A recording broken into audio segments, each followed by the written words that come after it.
The sun cast long shadows across the dusty streets of Redemption Creek. As Willow Lambert hurried away from the general store, her heart racing with each step. She knew tonight was the night she would finally escape her husband's cruelty, a promise she'd made to herself after finding the crumpled letter from her sister in Silver Springs, offering sanctuary from the hell that had become her marriage. It was 1876, and the West was still wild enough that a woman could disappear if she was determined. Willow had been planning for weeks, tucking away coins whenever her husband Floyd was passed out from whiskey, which had become more frequent as his temper worsened. The bruises on her arms had barely faded from his last outburst, but it was the cold, calculating threat he'd made last night that had finally pushed her to action. "No wife of mine is going to make me look like a fool in this town." Willow adjusted the small bundle hidden beneath her shawl as she approached the stage coach office. The ticket to Silver Springs was safely pinned inside her dress pocket. The afternoon coach would leave in less than an hour, and she intended to be on it. 3 years of marriage to Floyd had taught her that opportunity rarely knocked twice. "Afternoon, Mrs. Lambert," called the blacksmith as she passed his shop. She forced a polite smile, hoping the man wouldn't mention seeing her to Floyd later. Everyone in town knew about Floyd's temper, but in Redemption Creek, a man's business with his wife remained his own. "Just running some errands before supper," she replied, keeping her voice steady despite her racing heart. She quickened her pace toward the stage coach office, where salvation waited in the form of a dusty coach bound for Silver Springs. The bell above the door jingled as she entered the small office. The station manager, an older man with spectacles perched on his nose, looked up from his ledger. "Mrs. Lambert, what brings you in today?" he asked, his eyes curious. "Willow rarely came to this part of town alone. I need to send a package to my sister in Silver Springs," she lied smoothly. "Would today's coach be able to carry it?" As the station manager discussed rates and schedules, Willow's mind raced ahead to freedom.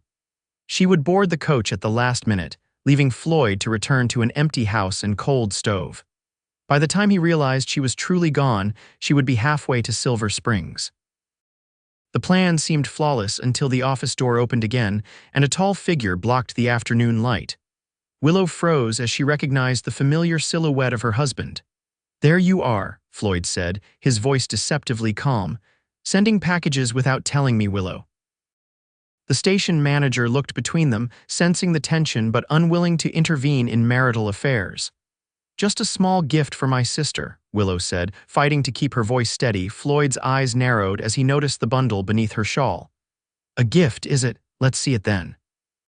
Before she could protest, he grabbed her arm, his fingers digging into the same spots that still carried yellow-green bruises from last week's anger. With his other hand, he pulled away her shawl, revealing the small bag containing the few possessions she couldn't bear to leave behind. Understanding dawned in his eyes, quickly replaced by rage. "You're running," he hissed, low enough that only she could hear. "After everything I've done for you." Willow tried to pull away, but his grip tightened. "Please, Floyd, you're hurting me." "This is nothing compared to what's coming," he whispered, dragging her toward the door. "We're going home to discuss your disloyalty." The station manager finally spoke up. "Is everything all right, Mrs. Lambert?" Floyd answered before she could. "My wife's been unwell. I'm taking her home to rest." His tone left no room for argument. Willow cast one desperate glance back at the station manager, silently pleading for help, but the older man merely nodded and returned to his ledger. No one interfered in a man's right to manage his household. Floyd's grip remained bruisingly tight as he marched her through town, smiling and nodding at passers-by as though nothing were amiss. Willow kept her head down, shame and fear washing over her in equal measure. Her one chance at escape was slipping away with each step toward the house that had become her prison.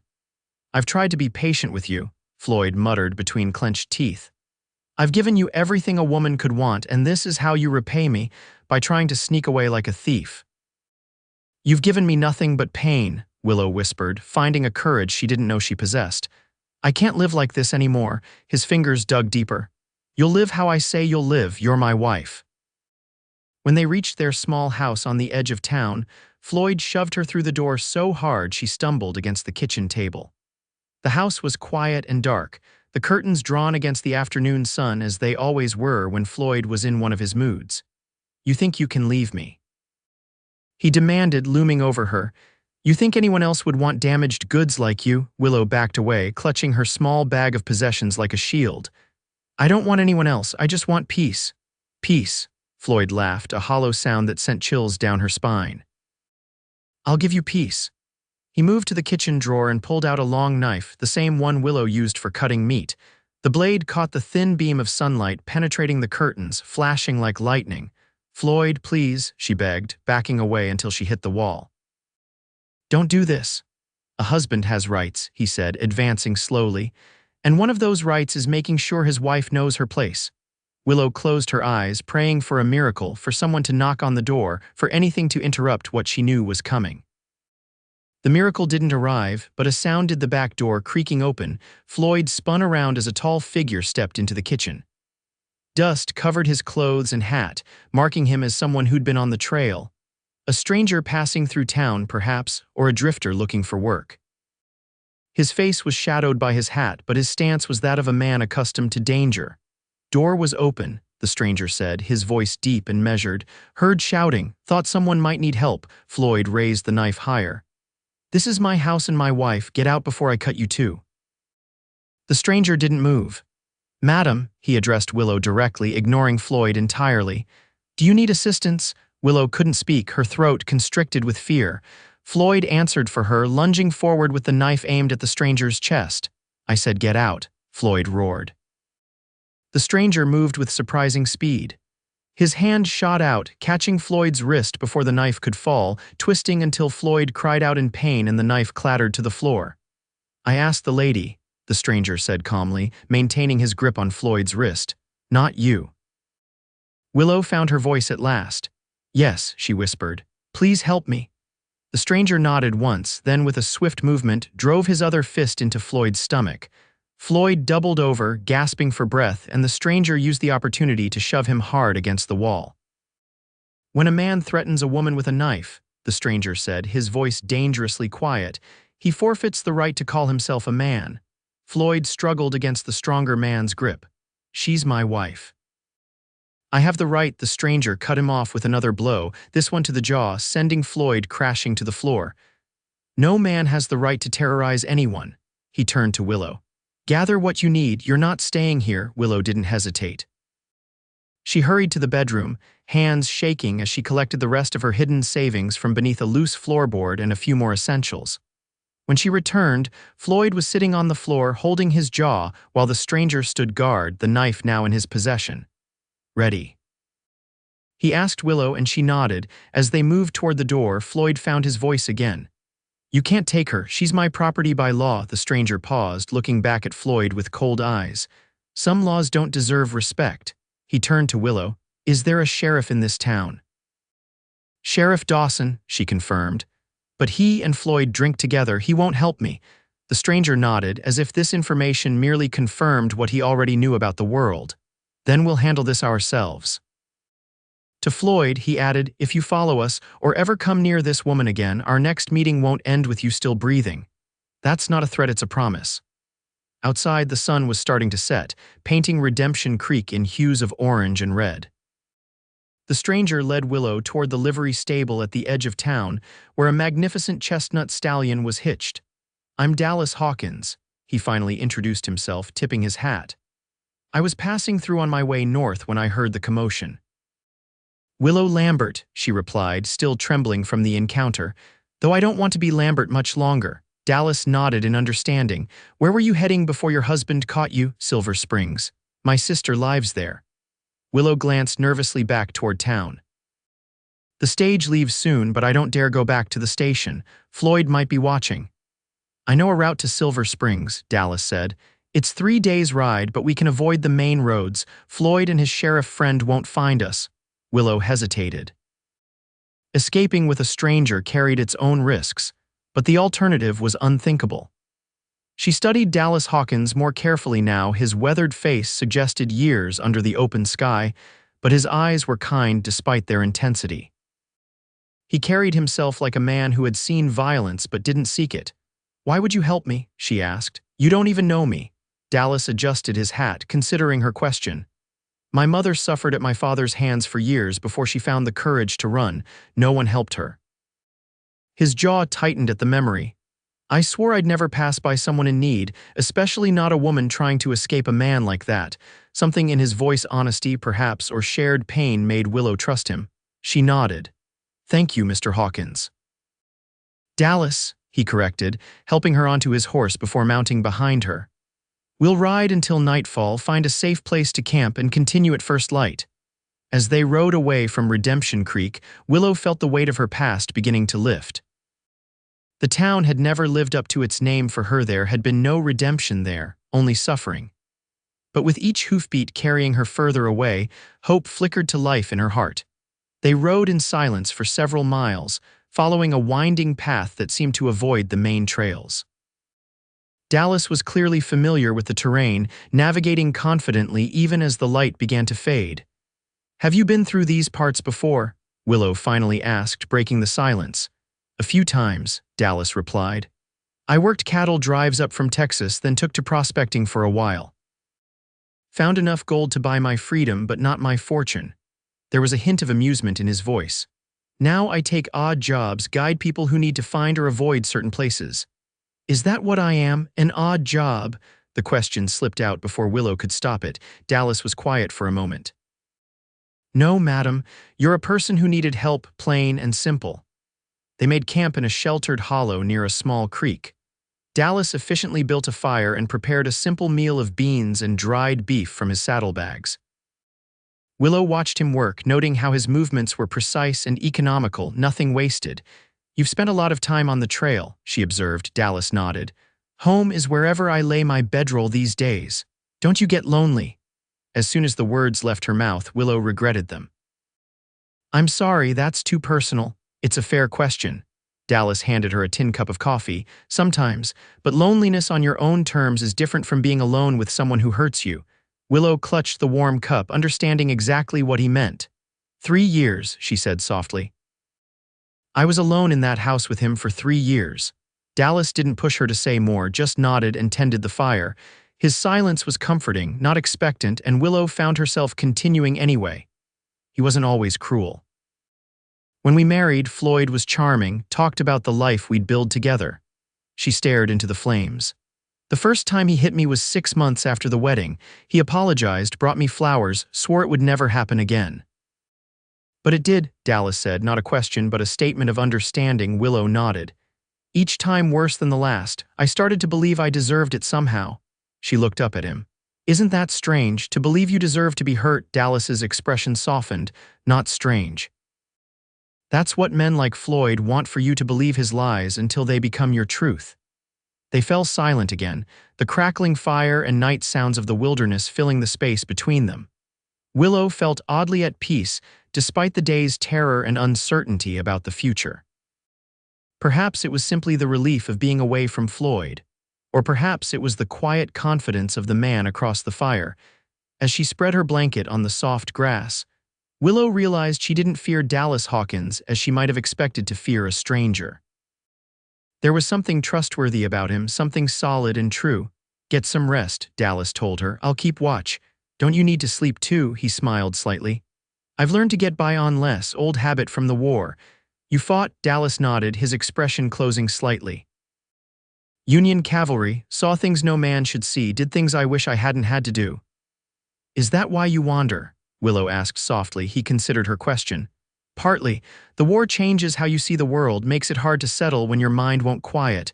Willow understood restlessness. Even before she'd actively planned her escape from Floyd, she'd felt it, the constant state of alertness, waiting for the next storm to break. Thank you, she said again, meaning it for more than just the rescue. For everything. Dallas tipped his hat in acknowledgement and turned his attention back to the fire. As Willow drifted toward sleep, she felt safer than she had in years, despite being miles from any town in the company of a man she'd just met. Perhaps safety wasn't about walls and locks after all, but about the character of those beside you. Dawn broke with golden light filtering through the trees. Willow woke to find Dallas already up, brewing fresh coffee over a small fire. Good morning, he said, handing her a cup. We should reach Miller's Crossing by nightfall if we make good time. There's a widow there who takes in travelers, good woman who asks no questions. Willow accepted the coffee gratefully. You seem to know all the safe harbors. I've learned which places welcome those who need shelter. He paused, then added, and which places don't. They ate a quick breakfast and set off as the sun climbed higher. Dallas sat behind her on the horse, close enough that she could feel his steady breathing but carefully maintaining a respectful distance. His arms reached around her only to hold the reins, never presuming an intimacy that hadn't been offered. As they rode, Willow became more aware of Dallas as a man, not just a rescuer. The way the sun highlighted the strong line of his jaw, the small scar near his right eye, the gentleness of his hands despite their evident strength. He was handsome in a weathered way, like the landscape around them shaped by harsh elements, but all the more compelling for it. Tell me about Silver Springs, Dallas said, breaking into her thoughts. What awaits you there besides your sister? Uncertainty, Willow admitted. My sister Margaret married a shopkeeper. They've offered me a place to stay until I find my footing, but beyond that.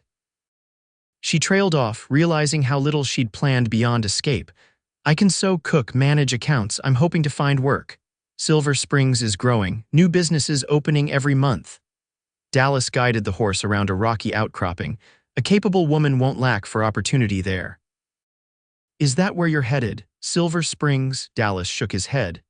I was bound for Montana territory, heard there's work with the railroad. Willow felt an unexpected pang of disappointment. Of course he had his own destination, his own life. Their paths had crossed by chance, nothing more. Montana's a long way from here, she observed. It is, he agreed, something unreadable in his tone. But I've got time. They stopped at midday by a clear stream to rest the horse and eat some jerky Dallas had in his pack. Willow took the opportunity to wash her face and hands, savoring the cool water. When she returned to their resting spot, she found Dallas consulting a worn map. Problem? She asked. Just checking our route. There's talk of bandits near the main trail to Miller's Crossing. He traced an alternative path with his finger. This way's longer but safer. You've been through a lot of trouble for me already, Willow said. I don't want to delay your own journey. Dallas folded the map carefully. Getting you safely to your sister is my only concern right now. Montana will still be there when we're done. There was something in the way he said, we, that made Willow's heart beat faster. She hadn't been part of a we in a very long time, not a real one, built on mutual respect rather than fear and obligation. They continued on the longer route, winding through pine forests and across shallow streams. Dallas pointed out landmarks and shared stories of his travels, making the journey feel like an adventure rather than a flight. For the first time since her marriage, Willow found herself laughing freely, without fear of consequences. As the afternoon wore on, dark clouds gathered on the horizon. The air grew heavy with the promise of rain, and distant thunder rolled across the sky. Storm's coming, Dallas observed, scanning the area. We should find shelter. They diverted to a rocky outcropping Dallas remembered from previous travels. Just as the first heavy raindrops began to fall, they discovered a shallow cave beneath the rocks, dry and sheltered from the wind. It's not the widow's comfortable house, Dallas apologized as they settled in, but it'll keep us dry. The storm hit in earnest, rain coming down in sheets that created a curtain across the cave entrance.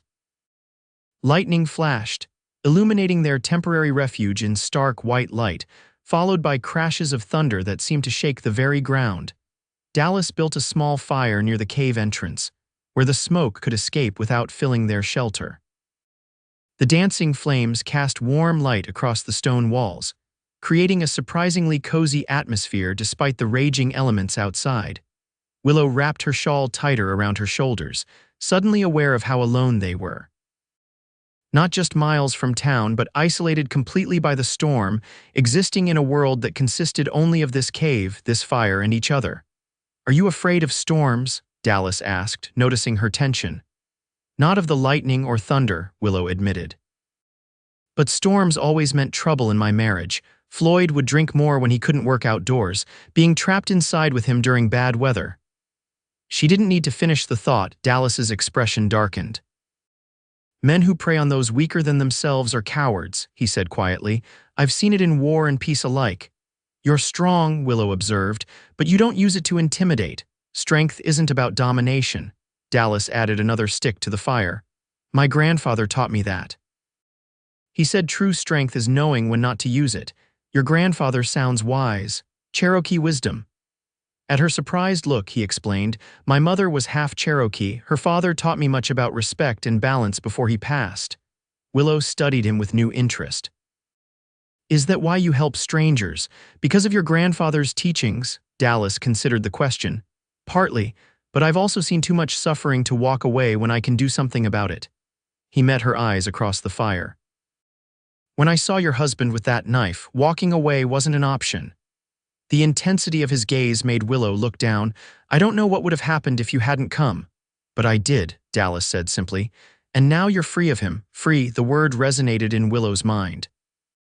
Was she truly free? Floyd was still alive, still in Redemption Creek. The legal ties of marriage still bound them. Yet sitting here in this cave, miles from her former prison, she did feel something like freedom stirring in her soul. What will you do? Dallas asked carefully. When you reach Silver Springs, file for divorce if possible, Willow said without hesitation.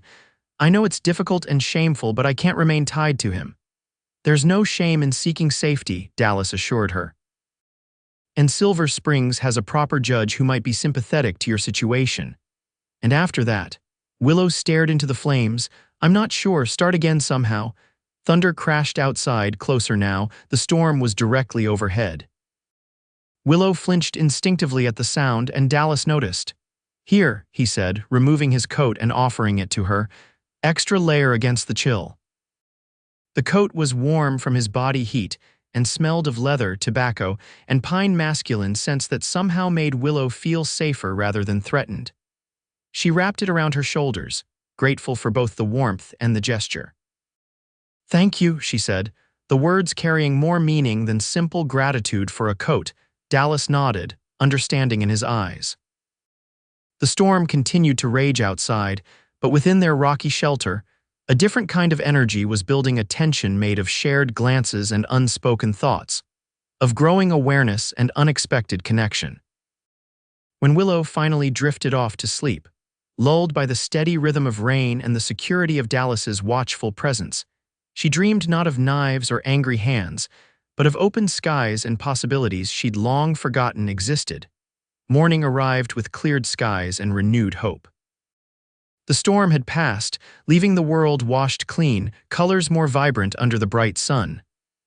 Dallas and Willow continued their journey, making good time on the damp trails. By mid-afternoon, they spotted the first signs of millers crossing, wisps of smoke from chimneys, fields of crops on the outskirts of town. As they approached, Willow felt both relief and trepidation. Each step closer to civilization meant one step closer to the reality of her situation, a woman fleeing her husband, dependent on the kindness of strangers. Dallas sensed her unease. Mrs. Thornton's house is on the north edge of town, he told her. We can avoid the main street entirely. Will people talk? Willow worried. A woman traveling alone with a man who isn't her husband. Mrs. Thornton isn't one for gossip, Dallas assured her, and will be gone by morning. The widow's house was a neat white cottage surrounded by a well-tended garden. Dallas helped Willow down from the horse and approached the door.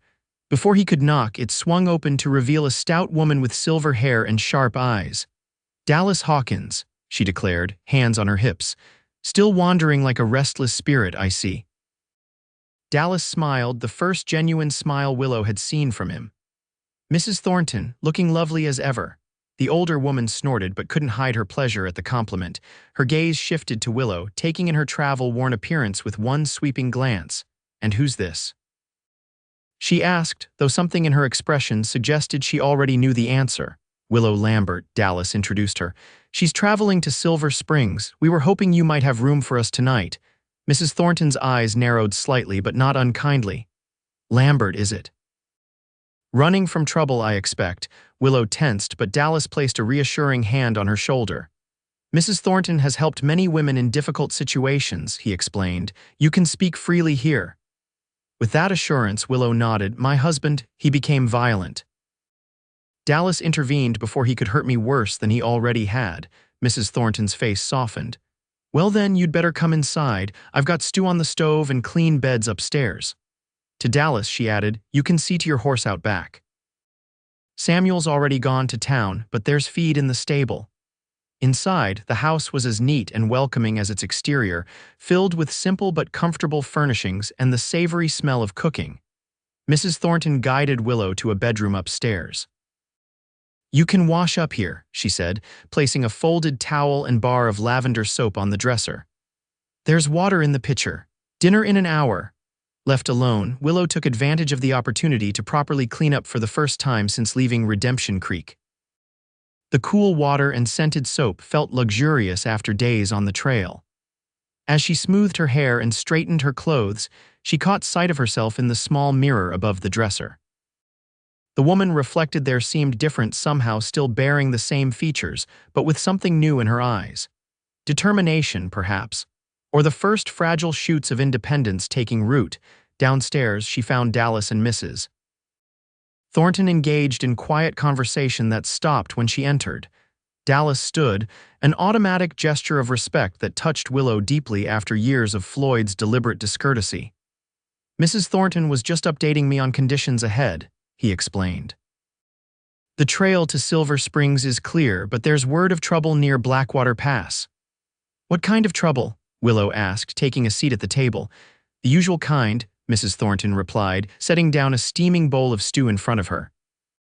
Men with guns who think other people's property should be theirs. Dallas nodded. We'll take the eastern route. Adds half a day but keeps us well clear of Blackwater. Dinner was a simple but delicious affair with fresh bread to accompany the hearty stew. Mrs. Thornton, for all her initial sharpness, proved to be a warm hostess and engaging conversationalist. She told stories of the area's early days, of the silver strike that had established Miller's Crossing, and of her late husband, a doctor who had treated everyone regardless of ability to pay. That's how I started taking in travelers, she explained. Samuel would treat them and they'd need somewhere to recuperate. After he passed, I kept the doors open. Seems like the right thing to do. After dinner, Mrs. Thornton insisted on showing Willow her garden while Dallas saw to the horse. The older woman walked among her plants with obvious pride, pointing out various herbs and their uses. That husband of yours, Mrs. Thornton said suddenly, bending to pluck a weed from between the rows, he'll come looking. Willow's heart stuttered. Do you think so? Men like that always do. Mrs. Thornton straightened, fixing Willow with a steady gaze. Not because they love what they've lost, but because they hate losing control. I'm afraid, Willow admitted. Not just of Floyd finding me, but of what comes after. I've never been on my own. Few of us start out knowing how to be alone, the older woman said. But you learn day by day, you build a life that's yours. She gestured toward Dallas, visible through the stable door tending to his horse. That one's a good man, rare enough in these parts. Willow followed her gaze. We only met 2 days ago. He saved me, nothing more. Mrs. Thornton raised an eyebrow. I've seen the way he looks at you when you're not watching, and the way you look at him. She patted Willow's hand. Just something to consider as you plan your new life. That night, lying in the comfort of a real bed for the first time in days, Willow found her thoughts returning to Dallas. Mrs. Thornton's observations had stirred something in her, a possibility she'd been too afraid to acknowledge even to herself. She'd noticed the way his eyes lingered on her sometimes, how his voice softened when he spoke directly to her. But she dismissed it as kindness, nothing more. After all, what could a man like Dallas Hawkins want with a woman like her, damaged, legally bound to another, with nothing to offer but complications? Yet there was something between them, a connection that had formed quickly but felt undeniably real. In just 2 days, Dallas had shown her more respect and consideration than Floyd had in 3 years of marriage. He made her feel safe, but more than that, he made her feel seen. Willow turned onto her side, watching moonlight filter through the curtains. One more day of travel and they would reach Silver Springs. Dallas would deliver her safely to her sister, and then he would continue north to Montana as planned. Their paths would diverge, their brief connection severed by geography and circumstance, unless Willow pushed the thought away. She was getting ahead of herself, imagining possibilities that existed only in her mind. Dallas had helped her out of compassion and principle, not out of any particular interest in her. To believe otherwise would be to set herself up for disappointment. Still, as sleep finally claimed her, Willow found herself dreaming of a different future than the one she'd planned, one where the journey to Silver Springs was just the beginning, not the end. Morning came with the scent of coffee and baking bread. When Willow descended to the kitchen, she found Dallas already there, deep in conversation with Mrs. Thornton. Both looked up at her entrance, and something in Dallas's expression made her heart flutter. "Good morning," he greeted her. "Sleep well." "Better than I have in years," she admitted, accepting a cup of coffee from Mrs. Thornton. "Thank you for your hospitality." "Think nothing of it," the older woman replied. "I've packed provisions for your journey, should see you to Silver Springs with some to spare." They departed Miller's Crossing an hour later, Mrs. Thornton's parting words to Willow still ringing in her ears. "Remember, dear, your life is your own now. Choose what fills it carefully." The day's ride was peaceful, taking them through rolling hills and pine forests. Dallas seemed more talkative than before, pointing out interesting landmarks and sharing stories of his travels. Willow found herself opening up as well, telling him about her childhood in Ohio before her family had moved west, about her dreams of becoming a teacher before marriage to Floyd had interrupted those plans. "You still could, you know," Dallas said when she mentioned her abandoned ambitions. "Silver Springs has a school, they're always looking for teachers." "Perhaps," Willow mused, "once I've settled and sorted out my situation with Floyd." "What would he do?" Dallas asked carefully. "If he found you?" Willow stiffened against him on the horse. "Before you came, he was ready to use that knife. I don't think his intentions would be kinder now that I've successfully fled." Dallas's arms tightened slightly around her as he held the reins. "I won't let him hurt you." "You won't be there," Willow reminded him gently. "Once we reach Silver Springs, you'll continue to Montana." Dallas was quiet for a long moment. "Plans can change," he finally said, his voice low near her ear, "if there's reason enough to change them." Before Willow could ask what he meant, Dallas pulled the horse to a sudden halt. Ahead, a fallen tree blocked the narrow trail. Beyond it stood three men, rifles in hand. "Well now," called the tallest of the three, "what have we here?" "A gentleman and his lady taking a countryside ride." Dallas's body tensed behind Willow. His voice, when he responded, was calm but carried an edge of steel. "Just travelers passing through, no trouble needed." The man stepped forward, revealing a weather-beaten face beneath a dirty hat. "No trouble at all, just a small toll for using this trail. Say everything you've got." Dallas's hand moved slowly toward his gun belt. "3 against 1 isn't sporting odds," he observed. "Who said anything about sporting?" The bandit replied with a yellow-toothed grin.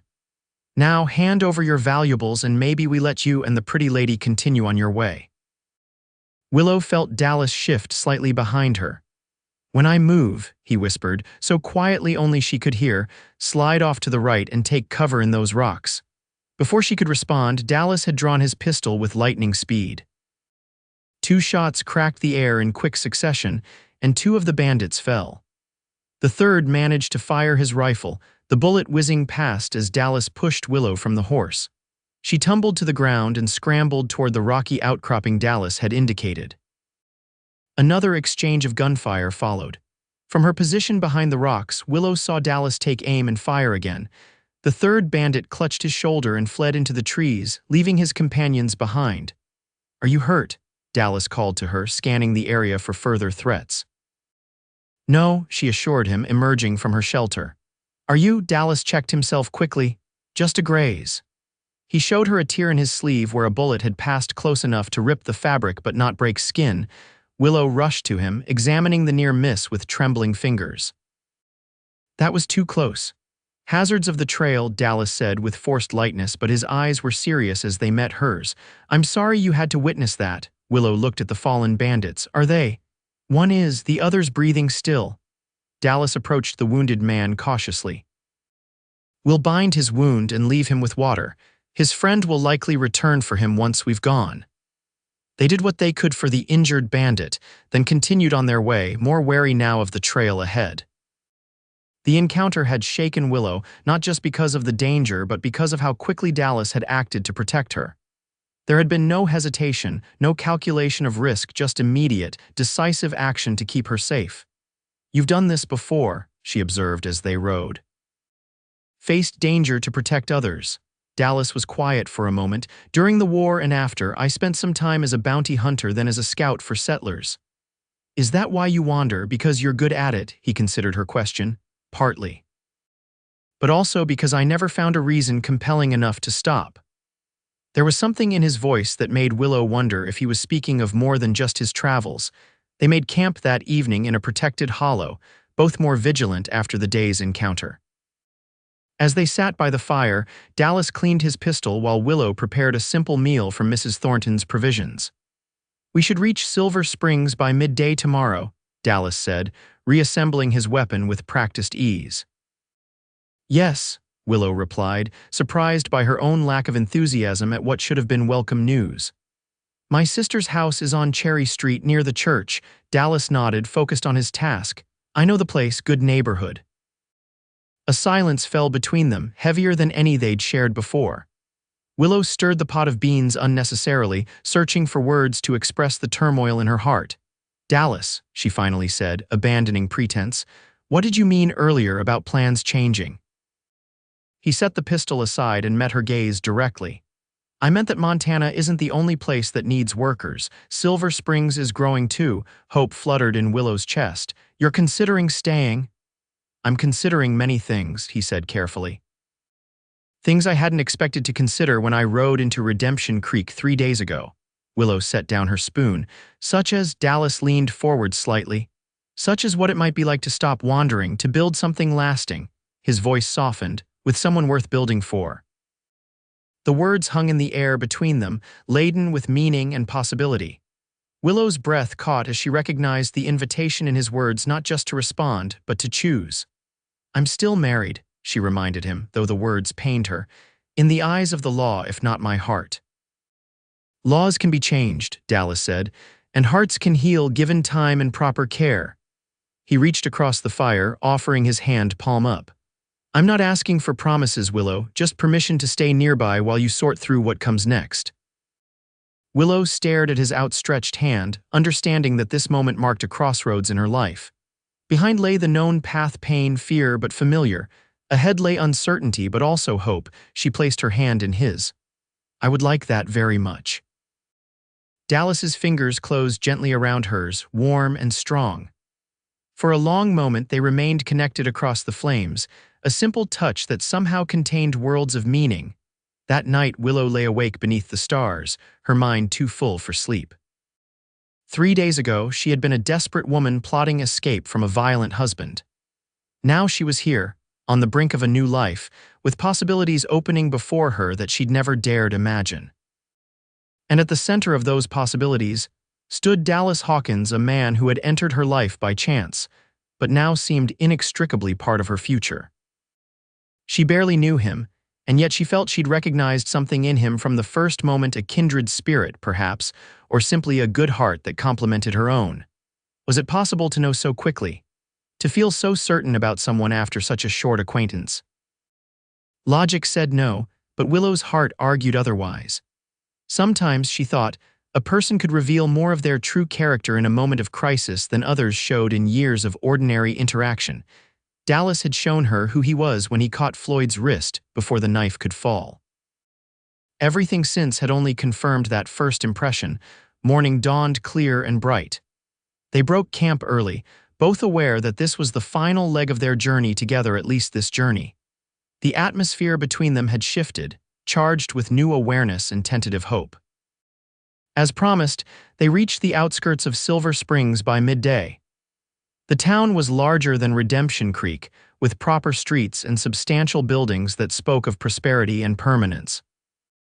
People moved about with purpose, and there was an energy to the place that immediately appealed to Willow. Your sister's house is just ahead, Dallas said as they turned onto Cherry Street, the blue one with the white fence. Willow spotted it immediately, a charming 2-story home with flower boxes in the windows and a well-tended garden. As they approached, a woman emerged onto the porch, shading her eyes against the sun. Even at a distance, Willow recognized her sister Margaret's familiar figure. Willow. Margaret called, hurrying down the steps as Dallas brought the horse to a halt. "Is that really you?" Dallas helped Willow down, and she ran to embrace her sister, tears suddenly flowing freely after being held back for so long. "You're safe," Margaret whispered, holding her tight. "Thank God you're finally safe." Over her sister's shoulder, Willow met Dallas's eyes. He tipped his hat slightly, a gesture that somehow conveyed both respect and affection. Margaret, following her gaze, turned to regard the tall stranger still mounted on his horse. "And who might this be?" she asked, keeping an arm protectively around Willow's shoulders. "Dallas Hawkins," Willow introduced him. "He saved my life, Margaret. Floyd would have killed me if not for him."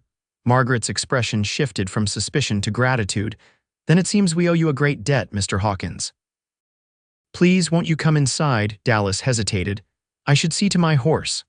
"My husband's brother owns the livery at the end of the street," Margaret offered. "Tell him you're a friend of the Lamberts. He'll treat your mount well." With that settled, Dallas accompanied them into the house. Margaret's husband Thomas, a kind-faced man with spectacles, welcomed them warmly and immediately began making arrangements for Willow's stay. As the sisters talked of immediate necessities and sleeping arrangements, Dallas stood somewhat apart, observing but not intruding. Later, as the afternoon waned toward evening, Willow found Dallas on the front porch, gazing out at the bustling street. She joined him at the railing, suddenly shy in this new context where they were no longer alone together on the trail. "Margaret and Thomas have invited you to stay for dinner," she told him, "and offered a room for the night." Dallas nodded. "They're good people, you'll be safe here." "Yes," Willow agreed, then added softly, "but what about tomorrow and the day after?" Dallas turned to face her fully. "I spoke with Thomas while you and your sister were talking. There's work available at the sawmill, and the town needs experienced men for the freight wagons." Hope bloomed in Willow's heart. "So you're staying in Silver Springs?" "For now," he confirmed. "Found a room above the blacksmith shop. It's small, but it'll do until—" He trailed off, leaving the future unspoken but implied. Willow smiled, understanding what he couldn't yet say aloud. "Until things are settled with Floyd." "Yes," Dallas's expression grew serious. "Thomas mentioned the judge here is fair-minded. He's helped women in your situation before." "It won't be easy," Willow warned. "Floyd won't simply let me go, and divorce carries such stigma." "Some things are worth the struggle," Dallas said simply. "Some people, too." In that moment, standing on her sister's porch as the sun began to set over Silver Springs, Willow felt the last weights of her past beginning to lift. The road ahead would not be smooth. There would be legal battles, social disapproval, and the ever-present fear of Floyd's vengeance. But for the first time in years, that road led toward hope rather than despair, and she wouldn't walk it alone. "There's something I need to tell you," Dallas said, his voice dropping lower. "Something I should have mentioned before." Willow tensed, prepared for some revelation that might shatter this fragile new hope.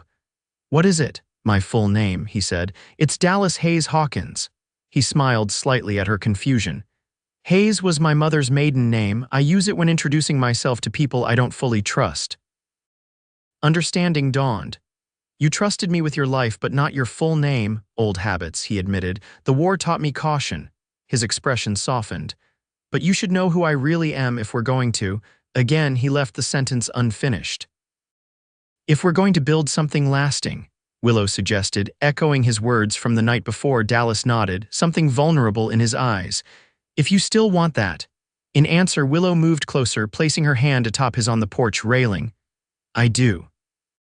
The weeks that followed unfolded like pages in a new book, each day bringing fresh challenges and unexpected joys.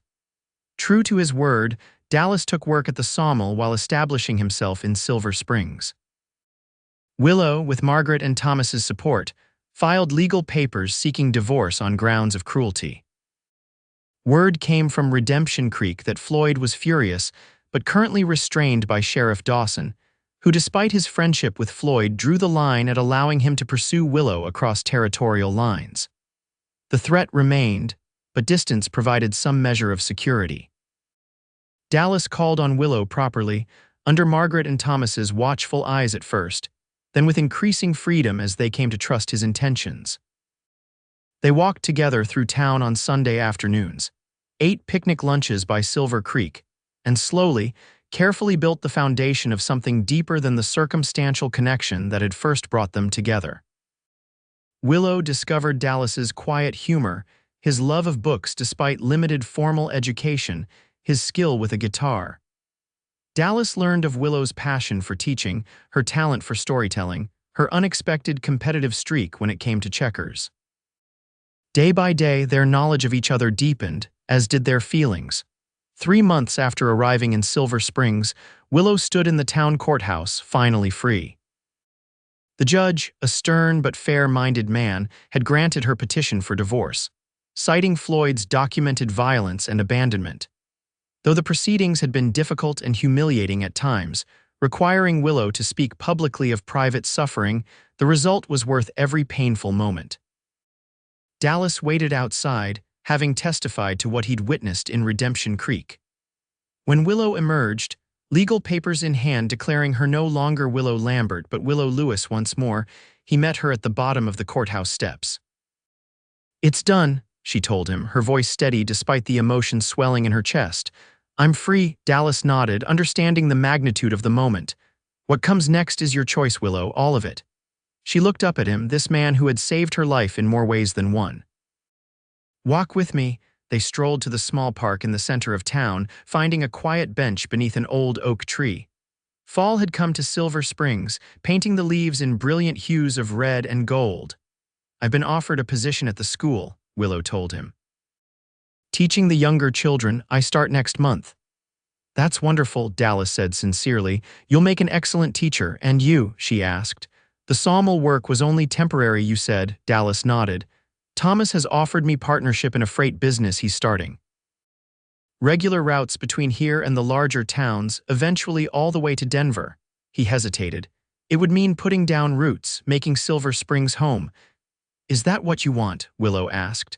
After so many years of wandering, Dallas took her hand gently in his. "What I want," he said, his voice low and earnest, "is to build that lasting something we talked about. With you." Willow's heart raced at his words, at the way his eyes held hers with such certainty. "Dallas Hayes Hawkins," she said, "are you asking what I think you're asking?" "Not yet," he replied with a small smile. "That question deserves a proper setting, not a park bench." His expression grew serious again. "But I am asking if you're ready to consider it, if your heart has healed enough to trust again." Willow thought about the journey that had brought her here, from desperate escape to newfound freedom, from fear to hope, from surviving to truly living. "My heart didn't just heal," she told him. "It grew stronger, strong enough to recognize what love should actually feel like." She squeezed his hand. "And this what we've built together these past months, this is what love feels like." Dallas's face lit with a joy that transformed his weathered features. "Then when I do ask that question properly," he said, "I can hope for a favorable answer." Willow smiled, feeling lighter than she had in years. "You can count on it." 1 month later, as the first snow of winter dusted Silver Springs in pristine white, Dallas asked his question beneath the same oak tree where they had spoken of possibilities. Willow's answer was indeed favorable, delivered through happy tears and sealed with a kiss that promised a lifetime of tomorrows. They were married in the spring, when wildflowers carpeted the hills around Silver Springs. Margaret and Thomas stood as witnesses, along with friends they'd made in their new community. Mrs. Thornton traveled from Miller's Crossing for the occasion, her sharp eyes suspiciously damp during the ceremony. As Dallas and Willow exchanged vows, promises of respect, partnership, and enduring love, both recognized how far they had come from that fateful day in Redemption Creek when a desperate husband had raised a knife, and a passing stranger had caught his wrist before it fell. Some called it chance. Others, providence. Dallas and Willow simply called it the beginning of their story, a story that would continue to unfold over decades together, through joys and sorrows, challenges and triumphs. A story of two hearts that found each other against all odds and built something lasting, something beautiful, something true. And in the years that followed, as their family grew to include 3 children, as Dallas's freight business prospered, as Willow became the beloved headmistress of Silver Springs School, neither ever forgot that love sometimes arrives in unexpected moments of courage, and that freedom is not just the absence of chains, but the presence of choice. Choice that they renewed each day, with each sunrise, in choosing each other.